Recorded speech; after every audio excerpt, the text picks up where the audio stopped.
ಒಂದು ಕತೆ ಹೇಳೇ ಬಿಡ್ತೀನಿ ನಿಮ್ಗೆ. ಇಷ್ಟ ತನಕ ಕೂತ್ಕೊಂಡು ಕೇಳಿದಿರಿ ಗೊತ್ತಾನೆ. 5 ಬೆರಳುಗಳು. ಈ 5 ಬೆರಳುಗಳು ಯಾವಾಗಲೂ ಒಟ್ಟಿಗಿದ್ದು ಗಟ್ಟಿಯಾಗಿದ್ರೆ ಮುಷ್ಟಿ ಕಟ್ಟಿ ಯಾರೊಟ್ಟಿಗೆ ಬೇಕಾದ್ರೂ ಕುಸ್ತಿಯನ್ನು ಮಾಡ್ಬೋದು. ಆದ್ರೆ ಒಮ್ಮೆ ಈ 5 ಬೆರಳುಗಳಲ್ಲಿ ಘರ್ಷಣೆ ಪ್ರಾರಂಭ ಆಗುತ್ತೆ. ಯಾರು ದೊಡ್ಡವನು ಯಾರು ದೊಡ್ಡವನು ಯಾರು ದೊಡ್ಡವನು ಅಂತ. ಆಡಳಿತ ಪಕ್ಷ ದೊಡ್ಡದೋ, ವಿರೋಧ ಪಕ್ಷ ದೊಡ್ಡದೋ, ಮಂತ್ರಿ ದೊಡ್ಡವರೋ, ಸಭಾಪತಿ ದೊಡ್ಡವರೋ ಅನ್ನುವಂತಹ ವಿಚಾರದೊಳಗಡೆ 5 ಬೆಟ್ಟಗಳಲ್ಲಿ ಒಮ್ಮೆ ಪ್ರಾರಂಭ ಆಗುತ್ತೆ. ಒಟ್ಟಿಗಿದ್ದಂಥವ್ರು ಬೇರೆ ಬೇರೆ ಆಗ್ಬಿಡ್ತಾರೆ. ಆಯ್ತು, ಏನ್ ಮಾಡಿದ್ರು ಸರಿಯಾಗಿ ಬರೋದಿಲ್ಲ. ಆಗ ಒಂದು ನಿರ್ಧಾರವನ್ನ ಮಾಡ್ತಾರೆ. ಯಾರು ಸೃಷ್ಟಿಕರ್ತ ಇರ್ತಾನೆ ಅವನ ಹತ್ರ ಹೋಗೋಣ ಅಂತ. ಯಾರು ಸೃಷ್ಟಿಕರ್ತ? ಬ್ರಹ್ಮನ ಹತ್ರ ಹೋಗ್ತಾರಂತೆ. ಏನ್ ಬಂದ್ರಿ ಅಂತ ಕೇಳ್ತಾರಂತೆ. ಸ್ವಾಮಿ, ಈ 5 ಬೆರಳುಗಳು ನಮ್ಮಲ್ಲೇ ಒಂದು ಭಿನ್ನ ಅಭಿಪ್ರಾಯಗಳು ಬಂದಿದೆ, ಒಂದು ಘರ್ಷಣೆ ಆಗಿದೆ, ಯಾರು ದೊಡ್ಡವರು ಅಂತ ನೀನೇ ನಿರ್ಧಾರ ಮಾಡಬೇಕು ಅಂತ ಹೇಳ್ತಾರಂತೆ. ಅವಾಗ ಹೌದಪ್ಪ, ನೀವು ಯಾರು ದೊಡ್ಡವರು ಅಂತ ನೀವೇ ಹೇಳ್ಬಿಡಿ ಅಂತ. ಹೆಬ್ಬೆಟ್ಟು ಹೇಳುತ್ತಂತೆ, ನಾನೇ ದೊಡ್ಡವನು. ಯಾವುದೇ ಜೈಶೀಲರಾದ್ರೂ ಹೆಬ್ಬೆಟ್ಟನ್ನ ತೋರಿಸಿದಾಗ ಥಮ್ಸಪ್ ಅಂತ ಮಾಡೋಂಥ ನಾನು ಸಹಜವಾಗಿ ನಾನು ದೊಡ್ಡವನು ಅಂತ. 2ನೇ ಬೆಟ್ಟನ್ನು ಕೇಳ್ತಾನಂತೆ, ನೀನ್ ಹೇಗೆ ದೊಡ್ಡವನು ಅಂತ. ಅವಾಗ ಹೇಳ್ತದಂತೆ 2ನೇ ಬೆಟ್ಟು, ನೋಡಿ, ಯಾರೇ ಒಂದು ವ್ಯಕ್ತಿಯನ್ನ ಒಂದು ವಸ್ತುವನ್ನ ಗುರುತು ಮಾಡ್ಲಿಕ್ಕೆ ನಾನು ಉಪಯೋಗಕ್ಕೆ ಬರುವಂತವನು ಸಹಜವಾಗಿ ನಾನ್ ದೊಡ್ಡವನು ಅಂತ ಹೇಳಿ ತೋರ್ಬೆರಳು ಹೇಳುತ್ತಂತೆ. 3ನೇ ಬೆರಳನ್ನು ಕೇಳ್ತಾನಂತೆ, ಏನು ನೀನ್ ಹೇಗೆ ದೊಡ್ಡವನು? ನಗಾಡ್ತಾನಂತೆ 3ನೇ ಬೆರಳು. ನೀನ್ ನೋಡು, ಕೈಗಳನ್ನು ಒಟ್ಟು ಮಾಡು, ಎತ್ತರ ಉದ್ದ ಇರುವಂತವನು ಯಾರು? ನಾನು, ಸಹಜವಾಗಿ ನಾನೇ ದೊಡ್ಡವನಲ್ವಾ ಅಂತ ಹೇಳ್ತಾನೆ. 4ನೇ ಬೆರಳನ್ನು ಕೇಳ್ತಾನಂತೆ, ನೀನೇನಪ್ಪ ಅಂತ. ಅವಾಗ ನಾನು ಯಾವುದೇ ಒಂದು ನಿಶ್ಚಿತಾರ್ಥ, ಮದುವೆ ಮುಂಜಿಗಳಾದಾಗ ನನ್ನ ಬೆರಳಿಗೆ ವಜ್ರ ವೈಡೂರ್ಯದ ರಿಂಗ್ಗಳನ್ನು ಹಾಕೊಳ್ಳೋದು ನನಗೆ, ಹಾಗಾಗಿ ಸಹಜವಾಗಿ ನಾನು ದೊಡ್ಡವನು. ಕೊನೆಗೆ ಬ್ರಹ್ಮ ನಗಾಡ್ತಾನಂತೆ, ಅಲ್ಲಪ್ಪ ಇಷ್ಟು ಜನ ಇದ್ದೀರಿ, ನೀನು ಚೋಟುದ್ದ ಇದೆಯಾ, ನೀನ್ 5ನೇ ಬೆರಳು, ನೀನ್ ಹೇಗಯ್ಯ ದೊಡ್ಡವನಾಗಕ್ಕೆ ಸಾಧ್ಯ ಅಂತ. ಆಗ ಹೇಳುತ್ತಂತೆ ಚೋಟು ಬೆರಳು, ಸ್ವಾಮಿ, ಯಾರೇ ಮನೆಗೆ ಅತಿಥಿ ಬರ್ಲಿ, ಯಾರೇ ಗೌರವತರಾಗ್ಲಿ ಬನ್ನಿ, ಮುಂದೆ ನಿಂತು ನಮಸ್ಕಾರ ಮಾಡ್ಬೇಕಾದ್ರೆ ನಿಲ್ಲುವಂಥವನು ನಾನು, ಸಹಜವಾಗಿ ನಾನು ದೊಡ್ಡವನಲ್ವಾ ಅಂತ ಕೇಳ್ತಾನೆ. ಆಯ್ತಪ್ಪ, ನೀವೆಲ್ಲರೂ ದೊಡ್ಡವರು, ನಿಮ್ಗೊಂದು ಸ್ಪರ್ಧೆಯನ್ನು ಇಡ್ತೀನಿ, ಆ ಸ್ಪರ್ಧೆಯಲ್ಲಿ ನೀವು ಗೆಲ್ಲಿ, ಆ ನಂತರ ನಿಮ್ಮಲ್ಲಿ ನಿರ್ಧಾರ ಮಾಡ್ತೀನಿ ಅಂತೇಳಿ ಅಲ್ಲೇ ಪಕ್ಕದಲ್ಲಿರುವಂಥ ಒಬ್ರು ಸಖಿನ್ ಕರೀತಾನಂತೆ. ಸಖಿನ ಕರೆದು ಹಾಲು ತುಂಬಿದ ಒಂದು ಚೊಂಬನ್ನ ತಂದು ಅಲ್ಲಿ ಇಡ್ಲಿಕ್ಕೆ ಟೀಪಾಯ್ ಮೇಲೆ ಇಡಕ್ಕೆ ಹೇಳ್ತಾನಂತೆ. ಇಟ್ಟಾಗ ಬ್ರಹ್ಮ ಹೇಳ್ತಾನೆ, ನೀವೆಲ್ಲ ಶಕ್ತಿವಂತ ಅಂತ ಹೇಳ್ತಿದ್ದೀರಲ್ಲ, ಆಯ್ತು, ನಿಮ್ಮ ಶಕ್ತಿಯನ್ನ ಒಂದು ನೋಡೇ ಬಿಡುವ, ಎತ್ತು ಅಂತೇಳಿ ಹೆಬ್ಬೆಟ್ಟಿಗೆ ಹೇಳ್ತಾನಂತೆ. ಯಾವ್ದನ್ನ? ಚೊಂಬನ್ನ ಎತ್ತಲಿಕ್ಕೆ. ಹೆಬ್ಬೆಟ್ಟು ಒಂದೇ ಬೆರಳಿನಿಂದ ಚೊಂಬ ಎತ್ತಕ್ಕಾಗಲ್ಲ. 2ನೇ ಬೆರಳಿಗೆ ಹೇಳ್ತಾನೆ. 2ನೇ ಬೆರಳಿಗೂ ಒಬ್ಬೊಬ್ಬರೇ ಇದ್ದಾಗ ಆಗ್ಲಿಲ್ಲ, 5 ಬೆರಳುಗಳಿಗೂ ಹೇಳಿದಾಗ ಒಬ್ಬೊಬ್ಬರಿಂದ ಯಾವ ಪ್ರಯತ್ನಗಳು ಆಗೋದಿಲ್ಲ. ಆಗ ಬ್ರಹ್ಮ ಹೇಳ್ತಾನೆ ಅಂತ, ಆಯ್ತು, ಒಂದು ಕೆಲಸ ಮಾಡಿ, ನೀವು 5 ಜನ ಒಟ್ಟಾಗಿ ಆ ಹಾಲಿನ ಚೊಂಬಿನ ಕಂಠವನ್ನ ಹಿಡ್ಕೊಳ್ಳಿ, ಈಗ ಎತ್ತಿ ಅಂತ. ಹೂವಿನಷ್ಟು ಸರಾಗವಾಗಿ ಆ ಚೆಂಬು ಮೇಲೆ ಹಾಲು ಮೇಲ್ ಬರುತ್ತೆ. ಹಾಗೆ ನೀವಿಲ್ಲಿ ನಾನ್ ದೊಡ್ಡವನು ನಂದೇ ನಡಿಬೇಕು ಅನ್ನುವಂಥ ಭಾವನೆಗಳಿದ್ರೆ ಇದೇ ವ್ಯವಸ್ಥೆ. ಒಬ್ಬೊಬ್ಬರು ಒಂಟಿಗರಾಗಿ ನಿಮ್ಮ ಎಲ್ಲ ಶಕ್ತಿಗಳು ನಿಶಕ್ತಿ ಆಗುತ್ತೆ. ಶಕ್ತಿ ಆಗಬೇಕು, ನಾವು ಸದನದೊಳಗಡೆ ಒಟ್ಟಿದ್ದೀವಿ, ಒಂದು ನಿರ್ಧಾರವನ್ನು ತಗೊಳ್ಬೇಕು, ಹೊರಗಡೆ ಇರುವಂತ 6.5-7 ಕೋಟಿ ಜನಗಳಿಗೆ ಒಂದು ಮೆಸೇಜ್ ಅನ್ನು ಕೊಡಬೇಕು ಅಂದ್ರೆ ನೀವು 5 ಬೆರಳುಗಳು ಒಟ್ಟಾಗಿ ಮುಷ್ಟಿಯಾಗಿ ಕೆಲಸ ಮಾಡಬೇಕಾದಂತ ಅವಶ್ಯಕತೆಗಳಿದೆ. ಹಾಗಾಗಿ ನೀವು ಇವತ್ತಿನ ಈ ಸಂದರ್ಭದ ಒಳಗಡೆ ನೀವು ಎಲ್ರು ನಾನ್ ದೊಡ್ಡವನು ಅನ್ನೋ ಭಾವನೆಗಳನ್ನ ಬಿಡಿ. ನಾವಿಲ್ದಿದ್ರೆ ಇದು ಆಗೋದಿಲ್ಲ ಅನ್ನೋ ಒಂದು ಭಾವನೆಯಿಂದ ಬಂದು ನೀವು 5 ಬೆರಳುಗಳು ಒಟ್ಟಾಗಿ ಕೆಲಸ ಮಾಡುವಂತ ಕೆಲಸಗಳನ್ನು ತಾವು ಮಾಡಬೇಕು ಅಂತ ಈ ಸಂದರ್ಭದಲ್ಲಿ ಹೇಳ್ತಾ, ಈಗ ನಿಮ್ಮ ಅಭಿಪ್ರಾಯಗಳನ್ನ ಸಿ.ಟಿ. ರವಿ ಅವರೇ ನಿಮಗೆ ಈಗ ಮಾತನಾಡೋದಕ್ಕೆ ಅವಕಾಶ ಕೊಡ್ತೀನಿ. ನೀವು ಮಾತನಾಡಿ, ತದನಂತರ ಸಭಾನಾಯಕರು ಮಂತ್ರಿಗಳು ಮಾತನಾಡಿ ಏನ್ ನಿರ್ಧಾರ ಆಗುತ್ತೆ, ಮುಂದುವರಿಬೇಕಾ ಬೇಡ ಅನ್ನೋದು ಆಮೇಲೆ ನಾನು ನಿರ್ಧಾರವನ್ನ ಮಾಡ್ತೇನೆ. ಮಾನ್ಯ ಸಭಾಪತಿಗಳೇ, ನಾನು ಹಲವಾರು ಬಾರಿ ಬಹಳ ಸ್ಪಷ್ಟವಾಗಿ ಹೇಳಿದ್ದೀನಿ, ನಾನು ಯಾವುದೇ ಅಸಂಸದೀಯ ಪದಗಳನ್ನು ಬಳಕೆ ಮಾಡಿಲ್ಲ ಮತ್ತು ಸಭಾ ಮರ್ಯಾದೆಯನ್ನು ಕೂಡ ಉಲ್ಲೇಖ ಮಾಡಿಲ್ಲ. ಯಾವುದೇ ಒಬ್ಬ ಸದಸ್ಯನಿಗೆ ನಿರ್ದಿಷ್ಟವಾಗಿಯೂ ಕೂಡ ಹೆಸರಿಡಿದು ಕೂಡ ಆರೋಪವನ್ನು ಮಾಡಿಲ್ಲ. ಒಬ್ಬರು ಸದಸ್ಯರು ಮಾನ್ಯ ಪ್ರಧಾನಮಂತ್ರಿಗಳನ್ನು ದೇಶದ್ರೋಹಿ ಅಂತ ಕರಿಬೇಕು ಅಂತ ಹೇಳಿದ್ರೆ, ಆ ಪ್ರಧಾನಮಂತ್ರಿಯನ್ನು ದೇಶದ ಜನ 3 ಬಾರಿ ಆರಿಸಿದ್ದಾರೆ. NDA ಬಹುಮತ ಕೊಟ್ಟು ಆರಿಸಿದ್ದಾರೆ. ಅವರು ಎಲ್ಲರೂ ಇಡೀ ದೇಶದ ಜನರಿಗೆ ತೋರಿಸಿದ ಅಗೌರವ ಆಗುತ್ತೆ. ಮತ್ತು ಪ್ರಧಾನಮಂತ್ರಿ ಒಂದು ಪಕ್ಷಕ್ಕೆ ಸೀಮಿತವಾದವರಲ್ಲ, ಅವರು ದೇಶದ ಪ್ರಧಾನಮಂತ್ರಿ. ದೇಶದ ಪ್ರಧಾನಮಂತ್ರಿಯವ್ರನ್ನ ಹಾಗೆ ಮಾತಾಡುವವರು ಭಾರತೀಯ ನಾಲಿಗೆಯವರು ಆಗಿರ್ಲಿಕ್ಕೆ ಸಾಧ್ಯ ಇಲ್ಲ ಅನ್ನೋದು ನನ್ನ ಈಗಲೂ ಸ್ಪಷ್ಟ ಅಭಿಪ್ರಾಯ. ಯಾಕೆಂದ್ರೆ ಒಬ್ಬ ದೇಶದ ಪ್ರಧಾನಮಂತ್ರಿಯನ್ನ ದೇಶದ್ರೋಹಿ ಅಂದಮೇಲೆ ಹಂಗಾರೆ ಯಾರಿಗಾರೆ ದೇಶಭಕ್ತರು ಯಾರು? ಒಬ್ಬ ಪ್ರಧಾನಮಂತ್ರಿಯೇ ದೇಶದ್ರೋಹಿ ಅಂತ ಆದ್ಮೇಲೆ ದೇಶಭಕ್ತರು ಯಾರು? ಬಹುಶಃ ಯಾವ ದೇಶಕ್ಕೆ ಅವರು ದ್ರೋಹಿ ಆಗಿರ್ಬೋದು, ಯಾವುದೋ ಶತ್ರು ದೇಶಕ್ಕೆ ದ್ರೋಹಿ ಆಗಿರ್ಬೋದು, ಈ ದೇಶಕ್ಕಂತೂ ದ್ರೋಹಿ ಅಲ್ಲ. ಆಯ್ತು, ಅದಕ್ಕೆ ವಿಷಾದವಾಗಿದೆ, ಮುಂದೆ ಹೋಗಿ ನೋಡಿ. ಆ ವಿಷಾದವೂ ಕೂಡ ಹೃದಯಾಂತರಾಳದಿಂದ ಬಂದುವ ಪಶ್ಚಾತ್ತಾಪದ ಧ್ವನಿ ಆದ್ರೆ ವಿಷಾದಕ್ಕೆ ಅರ್ಥ ಇದೆ. ಏನ್ ಹೇಳಿದ್ರು? ಕಂಡೀಷನ್ ಅಂದ್ರೆ ಅವ್ರು ಕೇಳಲಿಲ್ಲ ಅಂದ್ರೆ ನಂದು ವಿಡ್ರಾ ಮಾಡ್ಕೊಳ್ಳಿ ಅಂದ್ರೆ ಹಂಗಾರೆ ಆ ಮಾತಿ ಹಳೆ ಮಾತಿಗೆ ಅವ್ರ ಬದ್ಧತೆ ಇದೆಯಾ? ಅಂದ್ರೆ ನಾನು ಹೇಳಿ ಸರಿ ಅಂತ ಸಮರ್ಥನೆ ಮಾಡ್ಕೊಳ್ತಾರ? ಪ್ರಧಾನಮಂತ್ರಿಗಳಿಗೆ ಹೇಳಿ ಸರಿ ಅಂತ ಸಮರ್ಥನೆ ಮಾಡ್ಕೊಳ್ತಾರ? ಆ ಸಮರ್ಥನೆ ಮಾಡ್ಕೊಳ್ಳೋದಾದ್ರೆ ನಾನು ಯಾವುದನ್ನ ನಿಮಗೆ ದೂರು ಕೊಟ್ಟನು ಅಂದ್ರೆ ಯಾವ ವಿಷಯದಲ್ಲಿ ನೀವು ಪರಿಶೀಲನೆ ಮಾಡಿ ಅಂತ ಕೊಟ್ಟಿದ್ದೀನಿ. ನೀವು ಇನ್ನೊಂದ್ಸರಿ ತೆಗೆದು ಓದಿ, ನೀವು ಓದಿದ್ರೆ ಗೊತ್ತಾಗುತ್ತೆ. ನಾನು ಭಾರತೀಯ ನಾಲಿಗೆನೋ ಅಥವಾ ಪಾಕಿಸ್ತಾನದ ನಾಲಿಗೆನೋ ಪರಾಮರ್ಶೆ ಮಾಡಿ ನೀವು ಪರಿಶೀಲನೆ ಮಾಡಿ ಅಂತ ಹೇಳಿದ್ದೀನಿ. ನಾನು ಆಪಾದನೆ ಮಾಡಿಲ್ಲ, ನಿಮ್ಮ ನಾಲಿಗೆ ಪಾಕಿಸ್ತಾನದ್ದು ಅಂತ ಹೇಳಿಲ್ಲ. ನಾನು ಹೇಳಿದ್ದು ಪರಾಮರ್ಶೆ ಮಾಡಿ ಅಂತ ಹೇಳಿದ್ದೀನಿ. ನೀವು ತೆಗೆದು ನೋಡಿ, ನೀವು ಪರಿಶೀಲನೆ ಮಾಡಿ ಅಂತ ಹೇಳಿದ್ದೀನಿ. ಆ ಪರಿಶೀಲನೆ ಮಾಡಿ ಈಗ ನನಗೇನಂದ್ರೆ ನನಗೆ ಆತ್ಮವಂಚನೆ ಮಾಡ್ಕೊಂಡು ರಾಜಕಾರಣ ಮಾಡಿ ನಂಗೆ ಅಭ್ಯಾಸ ಇಲ್ಲ. ಒತ್ತಡಕ್ಕೊಳಗಾಗಿ ನಾನು ಬಿಜೆಪಿಗೆ 88ರಲ್ಲಿ ಬಿಜೆಪಿ ಮೆಂಬರ್ ಆಗಿ ಬಿಜೆಪಿ ಬಾವುಟ ಮನೆ ಮೇಲೆ ಕಟ್ಟಿದಾಗ ನಮ್ಮ ಅಪ್ಪನೇ ಇದ್ಯಾವ ಸೀಮೆ ಪಾರ್ಟಿ ಅಂತ ಕೇಳಿತ್ತು. ಇದಕ್ಕೆ ಯಾಕೆ ಈ ಪಾರ್ಟಿಗೆ ಸೇರ್ಕೊಳ್ತೀಯಾ ಅಂತ ಕೇಳಿದ್ರು. ಮೊದಲು ನಾನು ವಿರೋಧ ಎದುರಿಸಿದ್ದೆ ನಮ್ಮ ಮನೆಯಲ್ಲಿ, ನಮ್ಮ ಅಪ್ಪನಿಂದಲೇ ವಿರೋಧ ಎದುರಿಸಿದ್ದು. ದೇವೇಗೌಡನ ಪಾರ್ಟಿಗೆ ಸೇರ್ಕೋ ಅಂತ ಭೋಜೇಗೌಡ್ರೆ ನಮ್ಮಪ್ಪ ಸಲಹೆ ಕೊಟ್ಟಿದ್ದು. ನಾನು ಸಿದ್ಧಾಂತಕ್ಕಾಗಿಯೇ ಬಿಜೆಪಿ ಸೇರಿದ್ದು. ನಮ್ಮ ಸಿದ್ಧಾಂತ ರಾಷ್ಟ್ರಭಕ್ತಿಯ ಸಿದ್ಧಾಂತ. ರಾಷ್ಟ್ರಭಕ್ತಿ ಇರುವಂತ ಮುಸಲ್ಮಾನರು ಹಸ್ಫಾಕುಲ್ಲಾ ಖಾನ್ ಕಥೆನ ನನಗೆ ಸಂಘದ ಶಾಖೆಯಲ್ಲಿ ಹೇಳ್ಕೊಟ್ಟಿದ್ದು, ಅಬ್ದುಲ್ ಹಮೀದ್ ಕಥೆನ ಸಂಘದ ಶಾಖೆಯಲ್ಲಿ ಹೇಳ್ಕೊಟ್ಟಿದ್ದು. ಹಾಗಾಗಿ ರಾಷ್ಟ್ರಭಕ್ತಿಯ ಪಾಠ ಯಾವುದೋ ಒಂದು ಜನಾಂಗದ ಮೇಲೆ ದೂರಕ್ಕೆ ನಾನು ಇಲ್ಲಿ ಹೇಳ್ತಾ ಇಲ್ಲ. ಪಾಕಿಸ್ತಾನ ಜಿಂದಾಬಾದ್ ಅಂತ ಕಾರಿಡಾರಲ್ಲಿ ಕೂಗಿದವರು ಅವರು ಭಾರತೀಯ ನಾಗರಿಕರೇ, ಆದ್ರೆ ರಾಷ್ಟ್ರಭಕ್ತಿ ಇರಲಿಲ್ಲ, ನಾಗರಿಕರಾಗಿದ್ರು. ಟೆಕ್ನಿಕಲಿನೂ ನಾಗರಿಕರಾಗ್ಬಿಡ್ತಾ ಇಲ್ಲ, ಹುಟ್ಟಿದ್ರು ಸಾಕು ನಾಗರಿಕರಾಗ್ತಾರೆ. ಆದ್ರೆ ರಾಷ್ಟ್ರದ ಬಗ್ಗೆ ಪ್ರೇಮ ಹುಟ್ಟಿದ ತಕ್ಷಣ ಬರಲ್ಲ. ಅದಕ್ಕೆ ಸಮಾನ ಶತ್ರು ಮಿತ್ರ ಭಾವ ಇರಬೇಕಾಗತ್ತೆ. ಅದಕ್ಕೊಂದು ಎಮೋಷನ್ ಬೇಕು ಕನೆಕ್ಟ್ ಆಗ್ಲಿಕ್ಕೆ, ಆ ಎಮೋಷನ್ ಬೇಕು. ಎಮೋಷನ್ ಇದ್ದಿದ್ರೆ ಪಾಕಿಸ್ತಾನವೇ ಆಗ್ತಿರ್ಲಿಲ್ಲ, ಎಮೋಷನ್ ಇದ್ದಿದ್ರೆ. ಹಂಗಾಗಿ ಮಾನ್ಯ ಸಭಾಪತಿಗಳೇ ನೋಡಿ, ಅವರಿಗೆ ಅವಕಾಶ ಕೊಟ್ಟಿದೆ, ದಯವಿಟ್ಟು ಪ್ಲೀಸ್ ಮಾನ್ಯ ಸಭಾಪತಿಗಳೇ, ಇದೊಂದು ಸಮಾನವಾಗಿ ಮುಗಿಸ್ಬೇಕು ಅಂತ ಕೂತ್ಕೊಂಡ್ರಿ. ಅವ್ರ ಕೊನೆಗೆ ಅವ್ರ ಅಭಿಪ್ರಾಯ ಹೇಳ್ತಾರೆ. ಏನ್ರಿ ಅವ್ರ ಅಭಿಪ್ರಾಯ ಹೇಳಕ್ ಬಿಡೋದಿಲ್ಲಲ್ಲ ನೀವು? ನಾವು ಇದೇ ವ್ಯವಸ್ಥೆಗೆ ಈ ತರ ಆಗಿದ್ದು ಸದನ. ಯಾರು ಮಧ್ಯಪ್ರವೇಶ ಮಾಡಿಲ್ಲ. ನಾನು ಯಾವುದೋ ಒಂದು ಜನಾಂಗವನ್ನು ಉದ್ದೇಶಿಟ್ಟು ಹೇಳಿಲ್ಲ.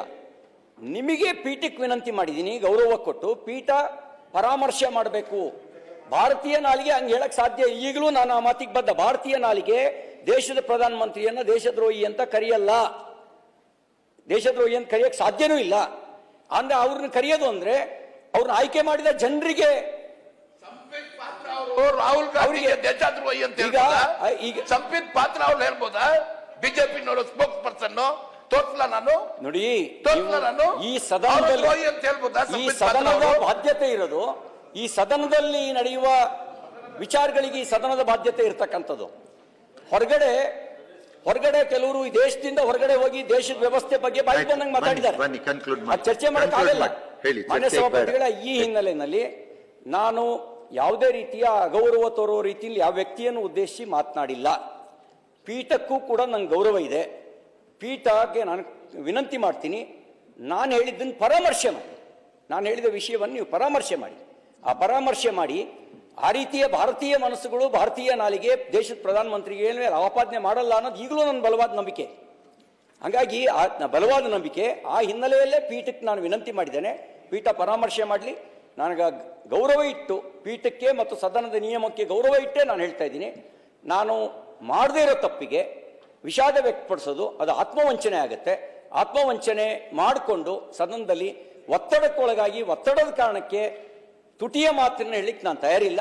ನಂದಿಂದ ಏನು ಬರುತ್ತೆ ಅದು ಹೃದಯದಿಂದಲೇ ಬರೋದು. ಆ ಹೃದಯದ ಮಾತನ್ನು ಈ ಪೀಠಕ್ಕೆ ನಾನು ನಿವೇದನೆ ಮಾಡ್ಕೊಂಡಿದ್ದೀನಿ. ಹೇಳಿ ಅಧ್ಯಕ್ಷರೇ, ಸುಮಾರು ಬೆಳಿಗ್ಗೆ 11 ಗಂಟೆಯಿಂದ ನಾವು ಇದನ್ನೇ ಕೇಳ್ತಾ ಇದ್ದೀವಿ.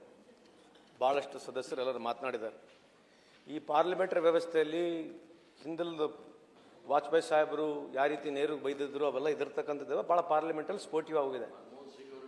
ಮನಮೋಹನ್ ಸಿಂಗ್ ಅವರು ಯಾವ ರೀತಿ ಬೈದಾರೆ, ಎಸ್ಪೆಷಲಿ 2017 ಇಸ್ವಿಯಲ್ಲಿ ದೇಶದ ಪ್ರಧಾನಮಂತ್ರಿ ವಿಶ್ವಗುರು ಟೆರರಿಸ್ಟ್ ಅಂತ ಕೂಡ ಕರೆದಿದ್ದಾರೆ. ಬೇಕಾದ್ರೆ ತೆಗೆದು ನೋಡ್ರಿ, ಚೆಕ್ ಮಾಡಿ ನೋಡ್ರಿ. ದೇಶದ ಪ್ರಧಾನಮಂತ್ರಿ 2017 ಇಸ್ವಿನಲ್ಲಿ ಗುಜರಾತ್ ಎಲೆಕ್ಷನ್ ಸಂದರ್ಭದಲ್ಲಿ ಇದೇ ಮನಮೋಹನ್ ಸಿಂಗ್ ಅವರಿಗೆ ಟೆರರಿಸ್ಟ್ ಆಕ್ಟಿವಿಟೀಸ್ ಮಾಡಿರ್ತಕ್ಕಂಥದ್ದು ಕೂಡ ಹೇಳಿರ್ತಕ್ಕಂಥ ನಿದರ್ಶನಗಳಿದ್ದಾವೆ.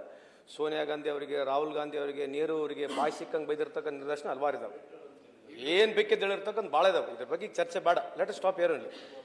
ಈಗ ಅವರು ಒಂದು ಪಟ್ಟು ಹಿಡ್ಕೊಂಡು ಕುಟ್ಕೊಂಡಿದ್ದಾರೆ. ರವಿ ಅವರು is very good friend of mind. ಅವರು ಒಂದು ಪಟ್ಟು ಹಿಡ್ಕೊಂಡು ಕೂತ್ಕೊಂಡಿದ್ದಾರೆ. ನಾನು ನಿನ್ನೆ ಇರಲಿಲ್ಲ, ಇವತ್ತು ಬೆಳಗ್ಗೆ ಬಂದಿದ್ದೆ. ಆಲ್ರೆಡಿ ಪೀಠ ತೀರ್ಮಾನಕ್ಕೆ ಬಂದಿತ್ತು. ಪೀಠದವರು ಅಧ್ಯಕ್ಷರು ಎಲ್ಲರನ್ನ ಸಮಜಾಯಿಸಿದ್ರು, ಪೂಜಾರಿ ಸಾಹೇಬರು ಕೂಡ ಮಾತನಾಡ್ತಿದ್ರು, ಇವರಿಗೆ ಕ್ಷಮೆ ಕೇಳಬೇಕಂತಕ್ಕಂಥ ಒಂದು ಹಂತಕ್ಕೆ ಬಂದಿತ್ತು. ರವಿ ಅವರು ಎದ್ದು ಮಾತನಾಡಿದ್ರು. ಅವ್ರು ಹೇಳಿರ್ತಕ್ಕಂಥದ್ದು ಬಚ್ಚಲ ಬಾಯಿ ಅಂತ ಹೇಳಿದ್ರು, ಅದು ರೆಕಾರ್ಡ್ನಾಗ ಐತಲ್ಲ ಗೊತ್ತಿಲ್ಲ, ಅದ್ರ ಜೊತೆಗೆ ಪಾಕಿಸ್ತಾನ ನಾಲ್ಗೆ ಅಂತ ಹೇಳಿರ್ತಕ್ಕಂಥದ್ದಿದೆ. ಅವ್ರು ಹೇಳ್ತದೆ ನಾನು ಕಂಪ್ಲೇಂಟ್ ಕೊಟ್ಟಿರ್ತಕ್ಕಂಥ ಹೇಳ್ತಾರೆ. Yes, very right, yes got to give complaint. But complaint ಕೊಡ್ತಾ ಇರ್ತಕ್ಕಂಥ ಮಾನದಂಡ ಏನು? ಕಂಪ್ಲೇಂಟ್ ಕೊಡ್ಲಿ, yes, everybody has got right to complain. In what way has to complain? There is a way to complain, right? Yes, he has got every right to complain against Mr. Nazir Saab. ಆ ದಾಟಿ ಏನು? ನಾವೆಲ್ಲ ಪ್ರಶ್ನೆ ಮಾಡ್ತಕ್ಕಂಥದ್ದು ಕೊಟ್ಟಿರ್ತಕ್ಕಂಥ ದಾಟಿ ಏನು? ಹೌದು, ಪ್ರಧಾನಮಂತ್ರಿ ಅವರಿಗೆ ಅದು ಹೇಳಿರ್ತಕ್ಕಂಥದ್ದು ತಪ್ಪು ಅಂತ ಅವರು ಒಪ್ಪುಗಳಿದ್ದಾರೆ, ನಾವೆಲ್ಲರೂ ಒಪ್ಪುಕೊಳ್ತೀವಿ. ಬಟ್ ಅವ್ರು ಹೇಳಿರ್ತಕ್ಕಂಥ ದಾಟಿನ ನಾವು ಹೆಂಗೆ ಒಪ್ಪಬೇಕು ಅಂತಕ್ಕಂಥದ್ದೇ ಪ್ರಶ್ನೆ ಇರ್ತಕ್ಕಂಥದ್ದು. The manner which he has narrated the story. ಪ್ರಧಾನಮಂತ್ರಿ ಈಗ ಅದೇ ಮತ್ತೆ ಈಗ ನೆಹರು ಸಾಹೇಬ್ರನ್ನ ಬಾಯಿ ಸಿಕ್ಕಂಗೆ ಬೈದಿದ್ದಾರೆ, ಬಹಳಷ್ಟು ಸಂದರ್ಭದಲ್ಲಿ ಆಗಿದೆ. ಎಲ್ಲ ಸ್ಪೋರ್ಟಿವ್ ಆಗಿ ನೋಡಬೇಕು, ರಾಜಕಾರಣದಾಗ ಇವೆಲ್ಲ ಬರ್ತದೆ. ಈಗ ಕೂಡ 11 ವರ್ಷ ಆಗಿದೆ, ದಿನ ಬೆಳಗ್ಗೆ ಎದ್ರು ನೇರನ್ನು ಬೈತಕ್ಕಂಥದ್ದು ಪಾರ್ಲಿಮೆಂಟ್ನಲ್ಲಿ ಎಲ್ಲ ಡೈಲಿ ನೋಡ್ತೀವಿ. ಅದೇ ನೀವೇನು ಹೊಸದಲ್ಲ, ಡೈಲಿ ಕೇಳ್ತೀರಿ, ಈಗೂ ನಮ್ಮನ್ನು ಬೈತೀರಿ. ಇವತ್ತಿಗೂ ರಾಜಕೀಯವಾಗಿ ನೀವು ನಮ್ಮನ್ನೆಲ್ಲ ಅದೇ ರೀತಿಯಾಗಿ ಟೀಕೆ ಮಾಡ್ತೀವಿ. That's okay, that's fine enough. But ಎಲ್ಲಿವರೆಗೆ ಇವತ್ತು ಸದನದಲ್ಲಿ ಆ ರೀತಿ ಮಾತನಾಡಿದ್ದಾರೆ, ಆ ಮಾತನಾಡಿರ್ತಕ್ಕಂಥ ದಾಟಿನ ನಾವು ಚರ್ಚೆ ಮಾಡ್ತಿದ್ದೇವೆ ವಿನಾ ಹೊರತು ಸರಿಯೋ ತಪ್ಪ ಅಂತಕ್ಕಂಥ ಅವ್ರು ಹೇಳ್ಬೇಕು, ತಾವು ಕೂಡ ಹೇಳ್ಬೇಕು. ಅಂದ್ರೆ ಅವ್ರು ಹೇಳಿದ ತಕ್ಷಣ ಅವ್ರು ಪಾಕಿಸ್ತಾನಿ ನಾಲ್ಗೆ ಅಂತಕ್ಕಂಥದ್ದು ಸರಿ ಅಂತಕ್ಕಂಥದ್ದು ಇವತ್ತು ವಾದ. ನೀವೇನು ಕಂಪ್ಲೇಂಟ್ ಕೊಟ್ಟಿದ್ದೀರಿ, ಸರಿ ಇದೆ. ಕಂಪ್ಲೇಂಟ್ ಕೊಟ್ಟಿರ್ತಕ್ಕಂಥ ರೀತಿ ಏನು? ಯು ವುಡ್ ಹ್ಯಾವ್ ಟೋಲ್ಡ್ ಅವರು ಸದಸ್ಯರು ಹೇಳಿರ್ತಕ್ಕಂಥ ಸರಿಯಲ್ಲ, ಪ್ರಧಾನಮಂತ್ರಿಗೆ ಅದು ಹೇಳಿದ್ದಾರೆ, ಕ್ಷಮೆ ಕೇಳಬೇಕಂತ ಸರಿ ಇದೆ. ಇದನ್ನೆಲ್ಲ ಸುತ್ತಿ ಬಳಸಿ ಬಚ್ಚಲ ಬಾಯಿ, ಬಚ್ಚಲ ನಾಲ್ಗಿ ಅದೆಲ್ಲ ಹೇಳಿ ಇದು ಪಾಕಿಸ್ತಾನ ನಾಲ್ಗಿ, ಇದು ಈ ತರ ನಾಲ್ಗಿ ಅಂತಕ್ಕಂಥದ್ದು ಸರಿ ಅಂತಕ್ಕಂಥದ್ದು ತಾವು ಕೂಡ ಎಲ್ಲರೂ ಮಾತನಾಡಿದಾರಲ್ಲ, ಇದು ಸರಿ ಇದೆಯಾ? How do you complaint anybody? If you got a fair to complaint, you can complaint. But ಈ ರೀತಿ ಹೇಳಿ ಕಂಪ್ಲೇಂಟ್ ಮಾಡಿ ಸಮರ್ಥನೆ ಮಾಡತಕ್ಕಂಥದ್ದು ನನ್ನ ಅಭಿಪ್ರಾಯದಲ್ಲಿ ಸರಿಯಲ್ಲ. ರವಿಯವರು ನಮ್ಮ ಸ್ನೇಹಿತರಾಗಿದ್ದಾರೆ. ಡೆಫಿನೆಟ್ಲಿ ಇಟ್ ಇನ್ ಪೊಲಿಟಿಕ್ಸ್ ಇದೆಲ್ಲ very long way to go, but is very consistently telling ನಾನು ಅದು ಮಾಡೋದಿಲ್ಲ ಅಂತ ಹೇಳ್ತಿದ್ದಾರೆ. ಬಟ್ ನಾವು ಇದಕ್ಕೆ ಒಪ್ಪಕ್ಕೆ ರೆಡಿ ಇಲ್ಲ ಅಂತಕ್ಕಂಥ ನನ್ನ ಅಭಿಪ್ರಾಯ. ಸಭಾಧ್ಯಕ್ಷರು ನೀವು ಇದು ಮಾಡಬೇಕು, ಇದು ನಾವು ಒಪ್ಪದೇ ಇಲ್ಲ, ಖಂಡಿತವಾಗಿ ನಾವು ಒಪ್ಪದಿಲ್ಲ ಅಂತ ಈ ಸಂದರ್ಭ ಕೇಳಕ್ಕೆ ಇಚ್ಛೆ ಬಯಸ್ತೀವಿ. ಇದು ನಮಗೂ ಇಂಟ್ರೆಸ್ಟ್ ಇದೆ, ಯಾಕಂದ್ರೆ ಪ್ರತಿ ಸಂದರ್ಭದಲ್ಲಿ ಕೂಡ ನಾವು ಕೂಡ ಕೇಳ್ತಾ ಇದ್ವಿ 11 ವರ್ಷಗಳಿಂದ. ಯಾವುದೇ ಈ ದೇಶದಲ್ಲಿ ಏನೇ ಒಂದು ಪ್ರಶ್ನೆ ಮಾಡಿದ್ರೆ ದೇಶದ್ರೋಹಿ ಪಾಕಿಸ್ತಾನ, ದೇಶದ್ರೋಹಿ ಪಾಕಿಸ್ತಾನ ಅಂತಕ್ಕಂಥದ್ದು ಬರೀ ನಜೀರ್ ಅಹಮದ್ ಒಂದೇ ಅಲ್ಲ, ಎಲ್ಲರಿಗೂ ಬರ್ತದೆ ಇದು. ಪ್ರತಿ ಸಲಿ ನೀವು ಇಡೀ ಕಳೆದ ಸುಮಾರು 3,000 ಭಾಷಣಗಳು ತೆಗೆದು ನೋಡಿದ್ರೆ ಸುಮಾರು 2,899 ಭಾಷಣಗಳು ಬರೀ ಇದೇ ರೀತಿಯಾದ ಈ ದೇಶದಲ್ಲಿ ಒಂದು ಸ್ಟೈಲ್ ನಡೆದ್ಬಿಟ್ಟಿದೆ. ಯಾರೇ ಏನ್ ಹೇಳಿದ ತಕ್ಷಣ ಒಂದು ಪಾಕಿಸ್ತಾನ, ಒಂದು ಮುಸಲ್ಮಾನ, ಬಾಂಗ್ಲಾದೇಶ ಬಗ್ಗೆ ತಾವು ಮಾತನಾಡಿದ್ರೆ ಮೊನ್ನೆ ಸದನದಲ್ಲಿ ನಾನು ಇರಲಿಲ್ಲ, ಅಲ್ಲಿ ಕೆಳ ಸದನದಲ್ಲಿ ಕೂಡ, ಇಲ್ಲಿ ಕೂಡ ಇದೆ ಸದನದಲ್ಲಿ. ಬಾಂಗ್ಲಾದೇಶ ವಿಷಯ ನೀವ್ ಯಾಕೆ ಮಾತನಾಡ್ತೀರಿ, ಏನ್ ರೀಸನ್ ಅಂತ ಕೇಳಿದ್ರೆ ಅಲ್ಲಿಂದ ಒಳಗಡೆ ಬರ್ತಾರೆ, ಅಲ್ಲಿಂದ ಒಳಗಡೆ ಬಿಡೋರು ಯಾರು? ಅದು ನಾವಾ? ಅಲ್ಲಿಂದ ಬರೋರು ಕೂಡ ಬಾಂಗ್ಲಾದೇಶ ಬಿಡೋರು ಕೂಡ ನಾವೇನಾ?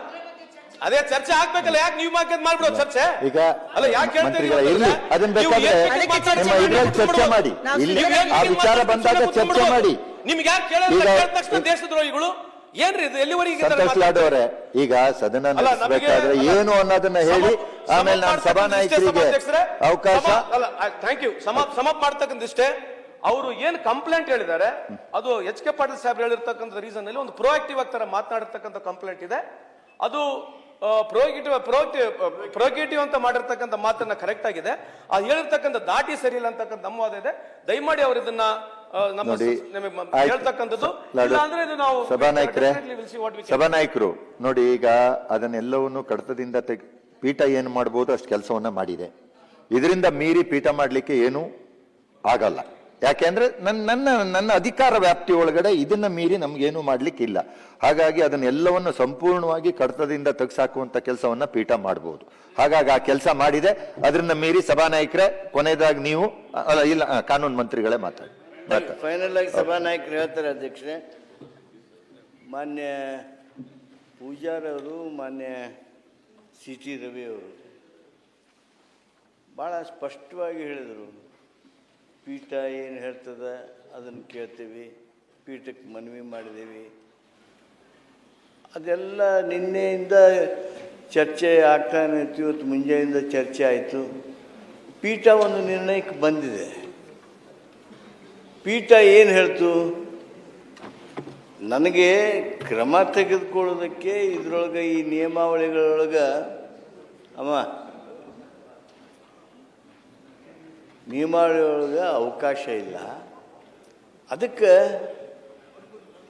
ಈ ಗೌರವಾನ್ವಿತ ಸದನದೊಳಗೆ ನಿಮಗೆ ವಿನಂತಿ ಮಾಡಿದರು. ಆ ವಿನಂತಿ ಅರ್ಥ ಏನು? he has come to a conclusion that you have committed a wrong. When decision is already made, then with whom are you arguing? Not once, 5 times. ಇಲ್ಲ ನಮ್ಗೆ ಹೇಳ್ಬಿಡ್ಬೋದು, ಸುಮ್ಮನೆ ಕೊಡ್ರಿ ನೀವು, ಯು ಆರ್ ಎಟ್ ರಾಂಗ್, ಅವರು ಸರಿ ಇದ್ದಾರೆ, ಎಸ್ ಮುಗಿದೋಗಿರ್ತಿತ್ತು. 5 ಸಲ ಪೀಠ ಯಾವ ಕಾರಣಕ್ಕೆ ನಿಮ್ಗೆ ವಿನಂತಿ ಮಾಡ್ತು? Is it to please us? ನೀವು ತಪ್ಪು ಮಾಡಿದ್ರಿ, ನಮ್ಮಿಂದನೂ ತಪ್ಪಾಗಿತ್ತು ಅಂತ ಅನಿಸಿದ್ರೆ ತಪ್ಪಾಗಿರ್ಬೋದು. ನಾವು ನಮ್ಮ ಭಾಗವನ್ನು ಏನು ಅಧ್ಯಕ್ಷರು ಹೇಳಿದರು, ಸಭಾಪತಿಗಳು ಹೇಳಿದರು, ಅದನ್ನು ಅವರು ಏನು ತೀರ್ಪು ಕೊಟ್ಟಿದ್ರು ಅದರಂತೆ ನಾವು ಅನುಷ್ಠಾನ ಮಾಡಿದ್ವಿ, ನಿಭಾಯಿಸಿದ್ವಿ. ತಮ್ಮ ಸರದಿ ಬಂದಾಗ ತಾವು 5ನೇ ಸಲನೂ ಸಹಿತ ಆರ್ಗ್ಯೂನ ಮಾಡ್ತೀರೇ ಹೊರತು ಈ ಸದನ ಕಾರ್ಯಕ್ರಮ ಮುಂದುವರಿಸಬೇಕು ಅನ್ನುವಂಥದ್ದಕ್ಕೆ ನೀವು ಅವಕಾಶ ಮಾಡಿಕೊಡದೇ ಇರ್ತಕ್ಕಂಥದ್ದು. ಇವತ್ತು ನಾನು ಒಂದೇ ಹೇಳ್ತೀನಿ, ಪೀಠ ಅಂದರೆ it is like A king. For this house he is a king. His request or his advice is an order for us. ನಾವು ಎಷ್ಟು ಸಲ ಮಾಡಿಲ್ಲ? ಒಮ್ಮೆಲೆ 10 ಸಲ ಮಾಡಿದ್ದೀವಿ, 100 ಸಲ ಮಾಡಿದ್ದೀವಿ, 1000 ಸಲ ಈ ಸದನದೊಳಗಾಗಿದೆ. ಇದನ್ನು ಇಷ್ಟು ಪ್ರತಿಷ್ಠೆ ಮಾಡಿಕೊಂಡು ಹೋಗುವಂಥದ್ದು ಸರಿಯಲ್ಲ. ಇಲ್ಲದೆ ಹೋದರೆ ಅದೇ ವಿಷಯನ, ಅದೇ ಮಾತನ್ನು ಅವ್ರು ಹಿಂಗೆ ತಕ್ಕೋತಾರ, ಅದ್ರ ಬಗ್ಗೆ ಚರ್ಚೆನ ಮಾಡಿಬಿಡೋನು, ಪ್ರೈಮ್ ಮಿನಿಸ್ಟರ್ ಬಗ್ಗೆ ಅನ್ಬೇಕೋ ಅನ್ಬಾರ್ದು ಅನ್ನೋದ್ರ ಬಗ್ಗೆ ಚರ್ಚೆ ಮಾಡೋನು. ಏನು 2017 ಪ್ರೈಮ್ ಮಿನಿಸ್ಟ್ರ್ ಏನಂದರು, ಬೇರೆ ದೇಶದಲ್ಲಿ ಹೋಗಿ ನಮ್ಮ ದೇಶದ ಬಗ್ಗೆ ಏನು ಮಾತಾಡಿದರು, ಇವನ್ನ ಚರ್ಚೆ ಮಾಡ್ಕೊತ ಕುಡ್ರೋಕ್ಕಾಗುತ್ತಾ? ಬೇಡ, ಇವಕ್ಕೆ ಯಾವಕ್ಕೂ ಅವಕಾಶ ಕೊಡೋದು ಬೇಡ. ನಾನು ದಯಮಾಡಿ ಈ ಸದನದ ಎಲ್ಲ ಗೌರವಾನ್ವಿತ ಸದಸ್ಯರಿಗೆ, ವಿಶೇಷವಾಗಿ ಸಿ ಟಿ ರವಿಯವ್ರನ್ನ ಸ್ವಲ್ಪ ದಾರಿ ತಪ್ಪಿಸುವಂಥ ಪೂಜಾರಿ ಅವರಂಥ ನಮ್ಮ ಹಿರಿಯ ಸ್ನೇಹಿತರಿಗೆ ನಾ ಇಷ್ಟೇ ವಿನಂತಿ ಮಾಡ್ತೀನಿ. ಏನಿಲ್ಲ, 5 ಸಲ ಪೀಠ ಮನವಿ ಮಾಡಿದ ಅಂದ್ರೆ ಅದರ ಅರ್ಥ ಏನು? ನೀವು ದೊಡ್ಡ ವಕೀಲರು ಹೇಳ್ರಿ, 5 ಸಲ. ಅದಕ್ಕೆ ಅದರ ಅರ್ಥ ಮಾಡಿಕೊಂಡು ತಕ್ಷಣ ನೀವು ಸ್ಪಂದಿಸಿ ಈ ಚರ್ಚೆಯನ್ನ ಪೂರ್ಣ ಮಾಡಿ. ಹೋದ್ರೆ ಈ ಚರ್ಚೆ ಬಹಳ ವಿಸ್ತಾರ ಆಗ್ತಂತ ಹೋಗ್ತದೆ. ಈಗೇನು ಇಲ್ಲಿವರೆಗೆ ಅವರು ಪ್ರತಿಪಾದನೆ ಮಾಡಿ, ನಮಗೆ ಮಾರ್ಗದರ್ಶನ ಮಾಡಿ, ನಿಮಗೆ ಮಾರ್ಗದರ್ಶನ ಮಾಡಿ ಒಂದು ಹಂತಕ್ಕೆ ಬಂದಿದೆ, ಅದು ಸಹಿತ ಬಿಗಡಾಯಿಸುವಂಥದ್ದು ಆಗಬಾರ್ದು ಅಂತೇಳಿ ನಾನು ನಿಮ್ಮಲ್ಲಿ ಅರಿಕೆ ಮಾಡ್ತೀನಿ.